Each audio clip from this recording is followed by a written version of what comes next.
Puji Tuhan, saya tadi pagi waktu saat teduh, bangun lebih pagi dari keluarga saya duduk saja di lantai, dan buka Alkitab sedikit sambil bersila gitu ya. Saya suka sekali sih kalau saat teduh di tempat yang rendah. Tapi hanya supaya kelihatan nampak lebih jelas di kamera, saya duduk di kursi. Saya sebenarnya suka sekali berlutut di bawah. Dan di bawah kaki Tuhan hendak menangkap firman. Nyanyi nggak habis-habisnya. Kadang-kadang nyanyi sendiri, kadang-kadang saya setel lagu. Kadang-kadang sekali-kali pakai instrumen. Kadang-kadang bisa nggak terasa waktu berlalu ya kalau kita berlama-lama dalam hadirat Allah. Jiwa kita disegarkan. Dan kita terima sesuatu yang pasti ya. Di kitab Ibrani dikatakan orang kalau cari Tuhan itu nggak akan sia-sia sih. Tuhan memberi upah kepada barang siapa mencarinya. Dan barang siapa mencari Allah harus percaya dia itu ada.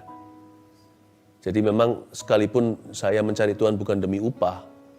Tapi Tuhan itu memberi upah kepada barang siapa mencarinya. Apa upahnya? Kita jadi lebih dekat dengan Tuhan Yesus. Kita jadi lebih mantap dalam hidup ini. Lalu kita dapat janji-janji yang bukan janji palsu. Kalau Tuhan berkata, pasti terjadi. Karena firman kalau muncul dari mulut Tuhan, gak akan kembali. Kecuali digenapi. Ya, seperti salju yang turun atau hujan dari langit ke bumi. Gak akan naik ke atas kan? Gravitasi ke bawah. Gravitasi firman itu penggenapan. Karena itu saya minta Anda untuk pakai saat teduh seperti ini, waktu-waktu seperti ini ya. Saya izinkan Anda untuk bisa mengintip saat teduh saya. Tapi saat teduh saya sih lebih lama. Dan lebih intim dengan Tuhan, baca Alkitabnya juga lebih banyak. Tapi sekarang tetap saya bagikan sharing-sharing dari renungan-renungan saya di Alkitab saya. Semoga jadi berkat buat Anda. Dan hari ini saya mau touch on the subject, saya ingin bicara tentang satu topik. Gimana ya, topik yang sangat berguna bagi orang-orang yang merasa hari-hari ini dia apes. Makanya itu saya pilih satu tokoh sih namanya Yabes, yang juga artinya apes sebenarnya. Kita buka sama-sama di 1 Tawarik pasal yang keempat, ayat 9 dan 10. Good news, kabar baiknya Anda yang merasa hari-hari ini nasibnya kurang baik alias buruk. Ini firman Tuhan untukmu. Dan saya yakin ada mujizat. Hari ini adalah mujizat yang Tuhan tentukan untuk Anda terima. 1 Tawarik 4, ayat 9 dan 10 kita baca bersama-sama. Ya. Yabes lebih dimuliakan daripada saudara-saudaranya. Nama Yabes itu diberi ibunya kepadanya. Sebab katanya, aku telah melahirkan dia dengan kesakitan. Yabes berseru kepada Allah Israel katanya, kiranya engkau memberkati aku berlimpah-limpah dan memperluas daerahku. Dan kiranya tanganmu menyertai aku dan melindungi aku daripada malapetaka, sehingga kesakitan tidak menimpa aku, dan Allah mengabulkan permintaannya itu. Saya beri judul, Anda catat, mengubah nasib buruk cara Yabes. Kita belajar dari tokoh ini ya. Yang pasti, ini bukan Injil kemakmuran. Ayat ini tidak boleh disalahgunakan. Yabes bukanlah doa orang yang minta kaya. Yabes adalah doa orang yang kena kutuk. Padahal bukan salahnya. Gini loh cara kerjanya, kutuk dan berkat. Anda mau dikutuki sama siapapun seluruh dunia, kalau Allah berkenan kepadamu, kutuk itu tidak akan jadi. Udah gitu aja. Mau disantet kanan kiri lah, mau diserang apa, mau difitnah, mau digosip ria. Yang penting buahnya. Kalau Allah sertai Anda, kalau Tuhan buka pintu, siapa bisa menutupnya? Kalau Tuhan yang meninggikanmu, siapa bisa merendahkan? Tapi kalau Anda dan saya meninggikan hati, mengaku-ngaku diri, tapi kalau Tuhan menentang hidup kita, kalau Tuhan melawan kita, jikalau Tuhan meruntuhkan kita, siapa yang bisa membela kita? Jikalau Tuhan menjadi lawan kita. Tapi kalau kita di pihak Tuhan, lebih tepatnya kalau Allah di pihak kita, siapakah lawan kita? Jadi jangan takut. Yabes satu contoh. Orang yang hidupnya dikutuki kanan kiri. Dan ini bukan doa orang yang serakah loh ya, minta harta dunia. Ini doa orang yang bergumul untuk melawan takdir hidupnya yang kurang baik. Dan dia sudah ditakdirkan punya nasib buruk. Dari namanya aja langsung tahu. Yabes itu artinya pain, sakit atau apes. Ya, tapi justru dia melawan arus. Jadi di sini ada satu pesan Tuhan bahwa arus bisa dilawan, tapi Tuhan jangan. Jangan sekali-kali lawan Tuhan. Tapi kalau kita bersama dengan Tuhan, kita adalah mayoritas. Sekalipun kita sendirian. Lihat Yusuf, lihat semua kesaksian Musa, ya kan? Lihat Yosua, satu persatu, lihat Paulus di penjara. Kalau Tuhan sama kita, we are majority. Jadi karena itu saya ingin untuk menghibur dan menguatkan hati Anda. Saat teduh ini akan membuat Anda kembali kokoh dalam iman, membuat adem di hati. Karena the gospel, Injil yang dibagikan ini bukan Injil kemakmuran, tapi Injil yang dibagikan adalah Injil damai sejahtera. Ya, the gospel, kata gospel dalam bahasa Inggris itu artinya good news. Jadi Anda kalau mendengarkan kabar baik ini, hati ngerasa seperti senang, itu bukan karena Anda happy. Itu karena Tuhan memberi sukacita. Karena Injil masuk ke hati Anda. Dan Injil ini kuasa Tuhan untuk membebaskan. Jadi dengarkan baik-baik. Ini bukan saya berfirman. Karena firman ini firman Tuhan. Saya hanyalah loudspeaker-nya aja. Ya. Nah, dicatat sekali lagi judulnya Mengubah Nasib Buruk Cara Yabes. Saya jelaskan 2 ayat ini. Yabes lebih dimuliakan daripada saudara-saudaranya. Jadi Yabes ini bukan anak tunggal ya. Dia punya koko-koko, cece-cece, siapa tahu atau bahkan punya adik. Kita nggak mengerti, nggak disebut sih. Ya. Tapi pokoknya dia punya saudara. Tapi Alkitab menjelaskan bahwa Yabes ini hidupnya, Yabes ini lebih dimuliakan daripada saudara-saudaranya. Kata mulia di perjanjian lama itu kavod. Dalam bahasa Ibrani-nya artinya seperti bahasa Indonesia, mirip-mirip sih, kabot gitu ya, kavod, bobot. Jadi kalau orang itu dimuliakan, lebih dimuliakan daripada teman-teman sebayanya atau daripada saudara-saudaranya, berarti orang itu punya hidup yang lebih berbobot dari orang lain. Orang lebih kaya nggak tentu lebih berkualitas loh hidupnya. Lebih pinter, bergelar juga nggak tentu lebih disertai oleh Tuhan. Tidak menjamin sukses orang. Yang kelihatannya sukses materi, bukan jaminan kalau dia happy. Kata Yabes lebih dimuliakan, itu penuh, holistik, lengkap. Artinya kehidupannya itu disertai satu tanda, yaitu penyertaan Allah. Orang ini diselidiki dari atas ke bawah, dalam keluar, luar dalam, penuh dengan tanda-tanda Tuhan ada di mana-mana di hidupnya. Orang ini nampak sekali rencana Allah. Kalau mau lihat personifikasi, wujud seseorang itu, wujud rencana Tuhan, tidak bisa blueprint-nya kita lihat dalam bentuk satu gulungan kitab. Rencana Tuhan itu manifestasinya dalam kehidupan orang-orang yang disertai sama Tuhan. Kadang-kadang kalau saya lihat orang tertentu ya, bukan iri sama orang lain sih, saya bisa turut senang dan bahagia ketika lihat orang lain disertai. Saya punya teman-teman yang takut akan Tuhan, yang cinta Tuhan. Dan saya bisa lihat hidupnya penuh dengan rencana Tuhan. Bukan berarti hidupnya tanpa penderitaan. Tapi orang ini mengandung rancangan Allah. Jelas-jelas tidak dapat disangkali. Hidupnya memang mulia. Dia mungkin bukan Bill Gates yang punya segalanya. Dia mungkin bukan raja atau presiden yang punya kedudukan. Tapi kalau saya lihat orang ini, ya ampun, gak perlu minta ampun. Orang seperti ini patut dibanggakan. Orang ini dimuliakan di mata Tuhan. Hidupnya penuh dengan rencana dan rancangan Tuhan. Tidak ada yang namanya keisengan di dalam hidup orang itu. Perkara besar atau kecil semuanya itu ditata oleh sorga.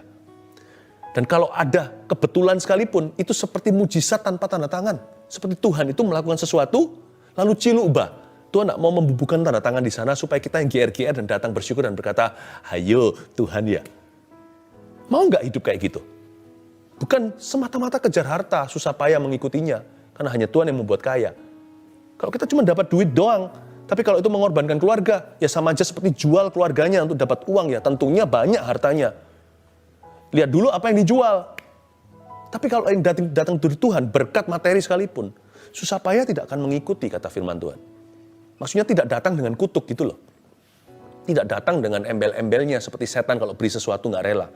Yabes lebih dimuliakan daripada saudara-saudaranya. Saya berdoa setiap Anda akan lebih dimuliakan dari orang-orang dunia. Katakan amin.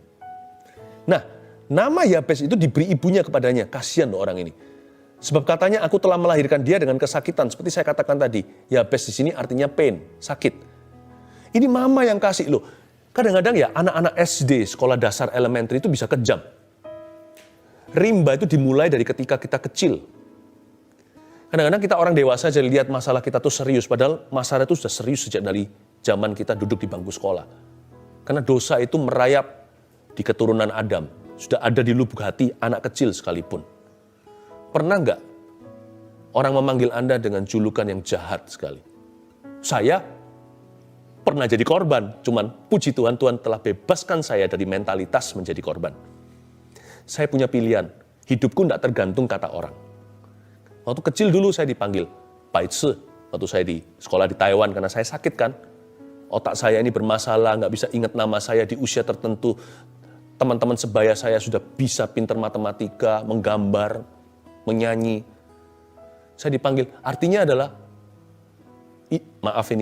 artinya idiot. Saya dari kecil itu panggilan seperti itu.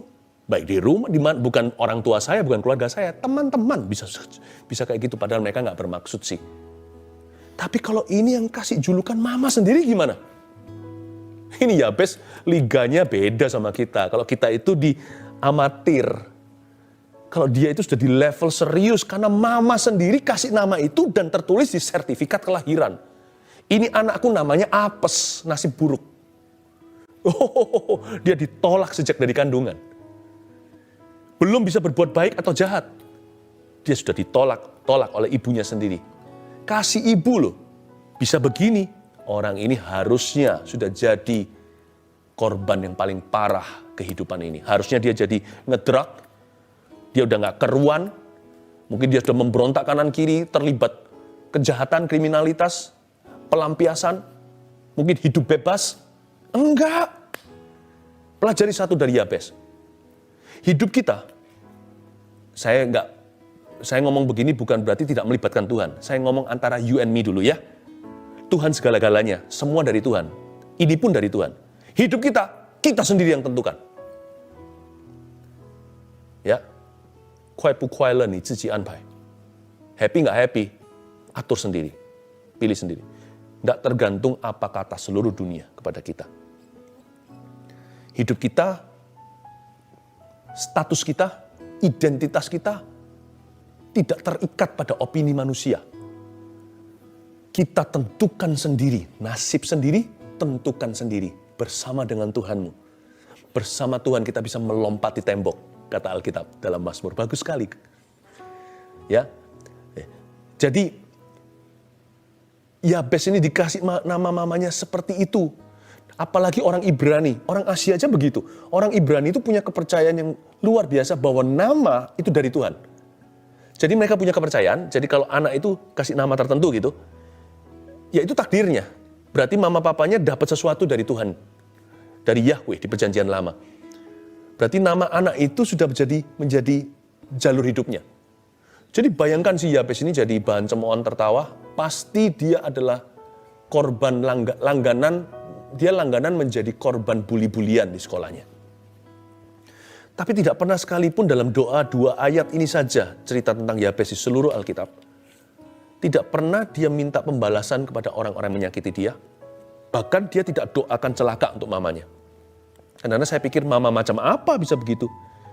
Namanya manusia ya tetap manusia. Tapi Yabes tidak kepahitan. Jadi kalau kepahitan siapa yang disalahkan? Jangan salahkan orang lain. Kalau Anda dan saya kepahitan, berarti kita hanya bisa salahkan satu orang aja yang mengizinkan itu terjadi, yaitu dirimu sendiri. Kita tidak bisa kepahitan kalau kita tidak izinkan. Dan Allah juga tidak mengizinkan kita kepahitan. Allah tidak mau. Jadi kalau kita kepahitan, itu pilihan. Berarti kita memberontak pada Tuhan, dan kita memilih demikian. Jangan jadi orang seperti itu. Ya, Yabes ini pasti jadi korban bully. Tapi dia nggak peduli. Dan Yabes berseru kepada ayat 10, Yabes berseru kepada Allah Israel, katanya, kiranya engkau memberkati aku berlimpah-limpah. Kata memberkati aku berlimpah-limpah ini kesannya seperti kemakmuran, padahal bukan. Coba perhatikan lagi. Berapa waktu yang lalu waktu saat teduh saya pernah ajarkan bahwa God bless you itu artinya God increases you. May God bless you itu artinya may God increase you. Kalau kita berkata sama satu orang GBU, hai bro, God bless you ya, Tuhan memberkati. Itu artinya Tuhan meningkatkan kamu. Tuhan menambahi sesuatu. God bless you artinya God increases you. Kiranya engkau memberkati aku berlimpah-limpah, bukan doa serakah. Atau seseorang yang hatinya materialistis. Kiranya engkau memberkati aku berlimpah-limpah ini, Yabes minta supaya kapasitasnya bertambah. Lord, increase my capacity to believe. Increase my capacity to love. Tuhan, tambahkan kapasitas saya untuk mengasihi. Tambahkan kapasitas saya untuk belajar. Tambahkan kapasitas saya untuk memahami, mengerti, untuk cepat menangkap mata pelajaran. Untuk bisa menilai orang. Tambahkan kapasitas saya untuk rajin. Tambahkan kapasitas saya untuk berdoa.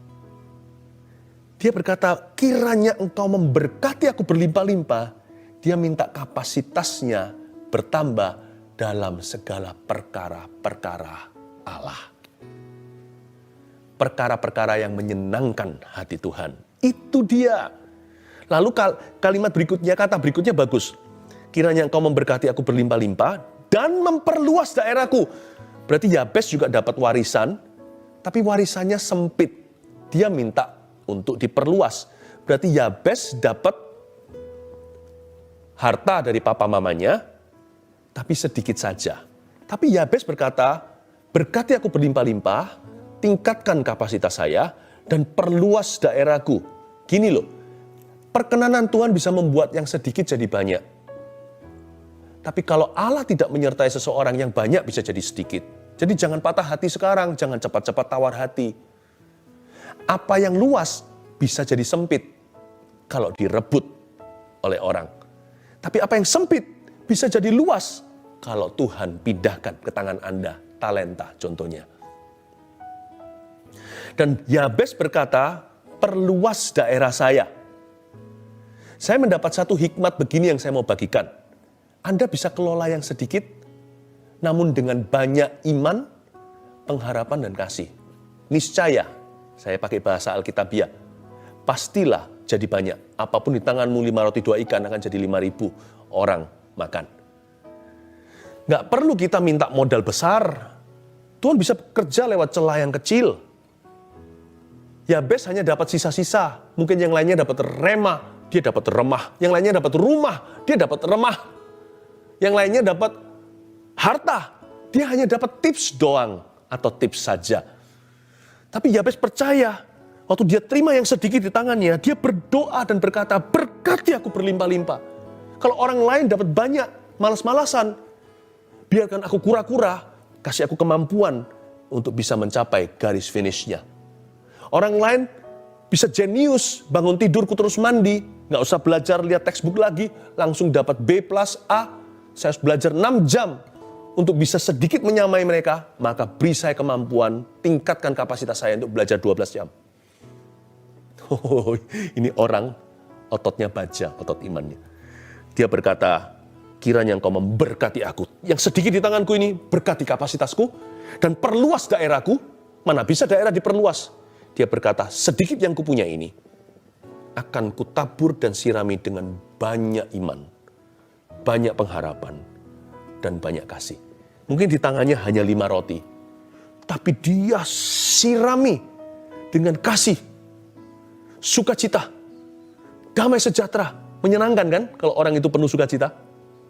Semua orang suka kerja sama dia, cepat lambat. Partner-partner akan cari dia, pindah dari orang lain, bahkan dari orang fasik pindah ke orang benar. Kesabaran, kemurahan, ditaburi banyak-banyak dengan kebaikan, dengan kesetiaan, dengan kelemah lembutan, dan penguasaan diri. Awal mulanya dia hanya pupuk bawang. Dia hanyalah bench player atau cadangan. Lama-lama dia jadi pemain utama, karena pemain utamanya asal-asalan. Itu dia. Itu yang disebut dengan memperluas daerahku. Tingkatkan aku, dan sedikit yang kupunya, akan ku bumbui banyak-banyak dengan kasih. Yang saya sebutkan satu persatu tadi, itu buah kasih. 9 buah roh bukan? Akan kutaburi dengan iman, pengharapan, dan yang terbesar adalah kasih. Akan kusirami banyak dan kubumbui itu. Coba lihat, apapun yang sedikit di tanganku, kalau nggak jadi banyak nanti. Dia punya keyakinan. Aku mulai dengan a few, nggak apa-apa. things will become many. Apa yang sedikit di tanganku akan termultiplikasi tak terhingga persen nanti. 30 kali ganda awal-awal, 60 bahkan. Dan yang mustahil gak terbayangkan 100 kali ganda pun diberikan. Kiranya engkau memberkati aku berlimpah-limpah dan memperluas daerahku. Dan kiranya tanganmu menyertai aku. Dia berdoa dan melindungi aku daripada malapetaka. Sehingga kesakitan tidak menimpa aku. Kata kesakitan di sini bukan berarti Yabes ini anti penderitaan. Kesakitan di sini bukan berarti dia tidak mau pikul salib. Yabes itu loh harus menanggung bully dan cemoohan dari kecil. Dan fakta bahwa dia tidak kepahitan berarti orang ini memikul salibnya. Berani bayar harga. Kalau saya jadi dia, mungkin hari ini saya sudah jadi orang rusak. Mungkin begitu ya. Kalau saya jadi dia, saya mungkin sudah balas beberapa musuh-musuh saya. Yang saya bisa balaskan kepada mereka. Saya mungkin mengeluh tentang nasibku. Fakta, kebenaran bahwa Yabes ini tidak kepahitan. Menunjukkan bahwa orang ini berani kesakitan. Kenapa dia berkata, jangan timpakan malapetaka, sehingga kesakitan tidak menimpa aku. Yang dimaksud kesakitan dan malapetaka di situ, catat baik-baik. Itu artinya kekalahan. Aku mau pikul salib. Loh, kalau saya disuruh menderita karena kebenaran, saya menderita sebagai orang benar, itu mahkota, itu kemuliaan loh. Kita dipandang berharga dan layak untuk menanggung cemooh karena Tuhan Yesus. Jangan salah loh, Yabes tidak anti salib. Dari kecil dia disalib. Tapi Yabes berkata, kesakitan yang dari iblis, saya tidak mau. Malapetaka yang dari setan yang dalam bentuk serangan, intimidasi, saya tolak mentah-mentah. Yang aku tidak mau jangan menimpa hidupku adalah kekalahan. Pertama-tama kekalahan rohani. Lalu dalam hidup ini aku akan berjuang tanpa menyerah. Aku tidak mudah kalah. Saya bukanlah kertas itu yang mudah untuk ditekuk oleh musuh. No, you don't know me.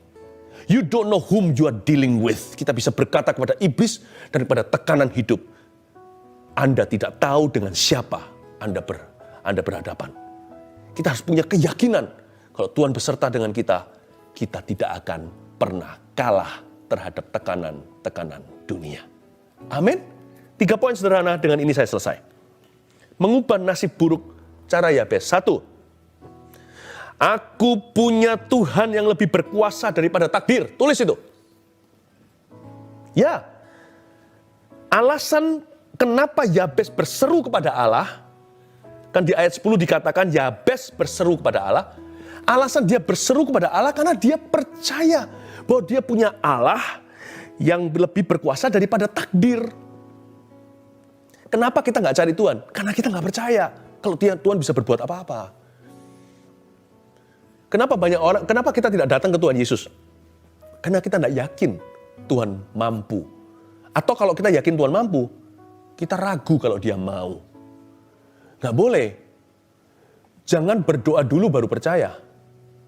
Percaya dulu makanya berdoa. Kalau saya tahu orang itu berkuasa, saya pasti akan minta tolong sama dia. Kalau saya tahu orang itu punya sumber daya yang saya butuhkan, saya akan ketok rumahnya untuk meminjam, katakanlah.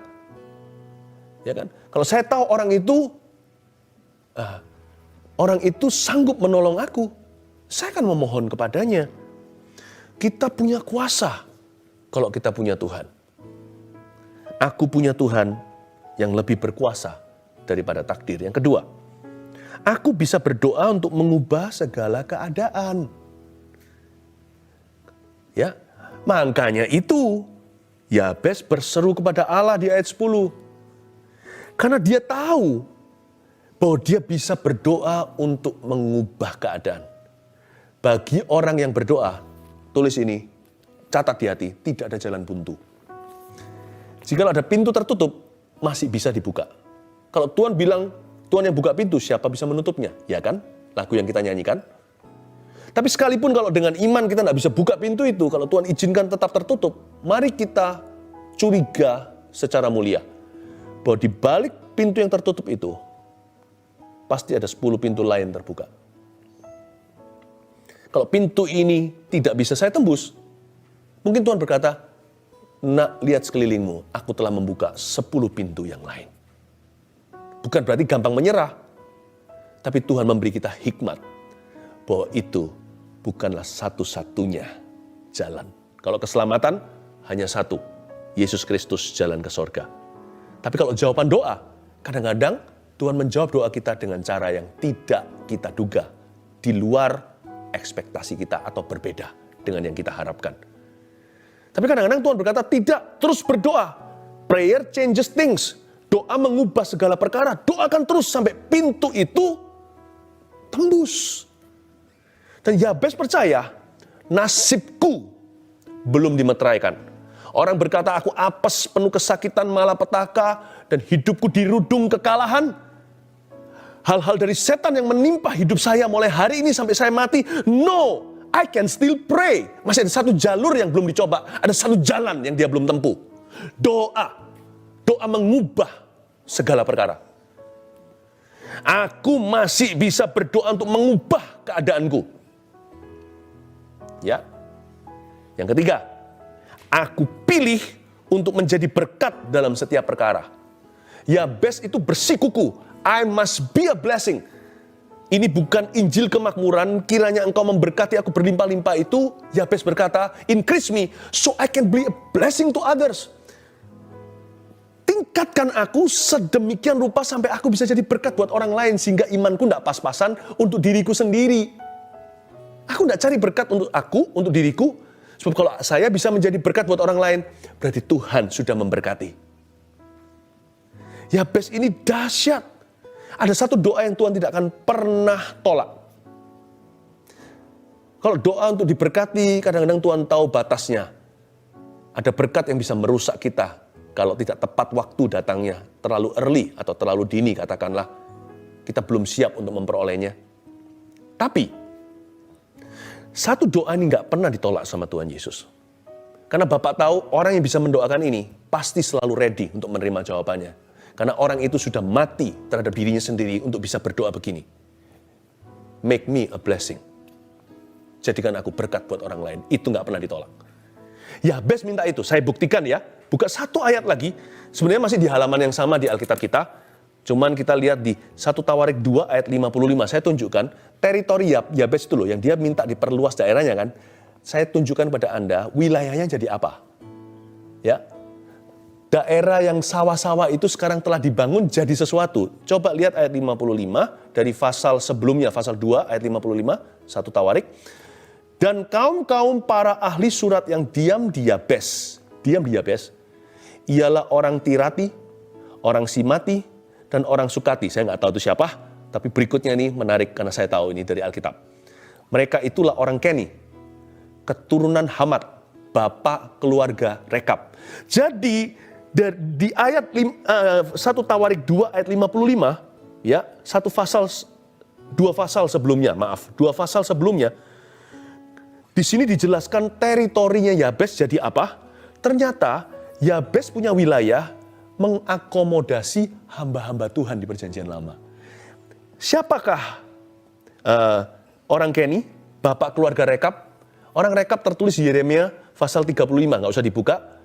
Tuhan membanggakan orang-orang ini, suruh Yeremia lihat bagaimana mereka setia. Mereka adalah pengikut-pengikut Yahweh di Perjanjian Lama yang sangat setia.